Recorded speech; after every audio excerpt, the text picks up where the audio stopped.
Welcome to Fantasy Victory Now. If you're looking to win this week, you're in the right place. I'm Mike Durkin. This is Paul Charchian. Let's get right to it. A lot of questions after week one, including where does Josh Gordon, might be back on the field sooner than later, where does he fit into your pickup strategy? Well, you know, for Josh Gordon, I think you got to factor in a lot of things. There's a lot of excitement right now. The NFL appears to be on the verge, or maybe even by the time you've seen this, they've already passed the new drug testing thresholds. Now, those thresholds make it so that the drug test that both Wes Welker and Josh Gordon gave would no longer apply. But when they failed them, that was what was in place.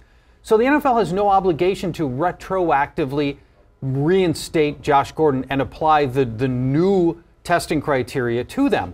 But the NFL might. But if they do apply it to Josh Gordon and Wes Welker, well, what about all the other guys that were in these sort of fringe cases? What about team owners that are saying, well, what about my guy? Or coaches are saying, what about my guy? You know, we're all focused on Josh Gordon because he's a big fantasy name. And Wes Welker, big fantasy name. But there are a lot of guys this fits into. Is the NFL really going to hand choose which guys are going to get a reduced punishment?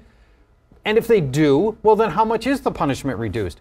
If it's a full year right now, does it go to 12 games or 8 games or 4 games or to 0 games?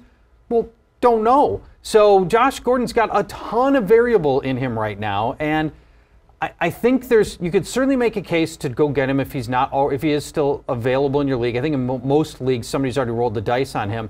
But just be aware that even if it's 8 games, you're going to have to sit on him for 7 more weeks of just burning a roster spot on Josh Gordon. Make sure you're really comfortable with that before you put in a bid on Josh Gordon. He had the bigger Monday night, and they were neck and neck in your preseason rankings, Paul. But has Michael Floyd passed Larry Fitzgerald? I think he has. You know, I think he has. With the exception of this, Larry Fitzgerald's going to continue to be a goal line threat. And they didn't, on Monday night, it turned out the Cardinals didn't have a lot of opportunities near the stripe. Larry Fitzgerald's just perfectly built for use there. But Michael Floyd's going to be more of the downfield passing option. Fitzgerald's just plain lost a step, and he's not going to get open downfield. I think we're going to see more bigger and especially yardage games from Michael Floyd than we will for Larry Fitzgerald. And at the end of the day, I do believe Michael Floyd will have more fantasy points than Larry Fitzgerald. And he's usually been a bargain find in PPR leagues, but, Paul, is Danny Woodhead droppable? Boy, you know, you don't want to overreact to just one game, but I don't like what we saw there. Just 1 catch and 5 rushing yards from Danny Woodhead. That's not what he's all about. We're supposed to be in a situation where he gets 5, 6, 7 receptions a game, and then any of the rushing yards are just sort of gravy on top of that. But boy, just the 1 catch, and he was only thrown to 1 or maybe 2 times in the whole game.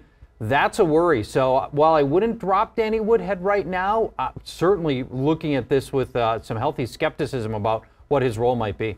Kind of a lackluster week 1 for the top running backs. It really was. Which one? Really was. It was, yeah, everyone. Adrian Peterson, kind of the best of those 4. Maybe Matt Forte had some Forte yardage, about 160 all-purpose Jamal Charles yards with a flop, and the Eagles is slow starting against the Jags. But which one rusher had the best week 1? The single running back that looked the best across the entire NFL was Le'Veon Bell.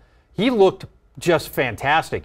He had power inside, but more than anything else, a lot of elusiveness at the second level, at that linebacker level.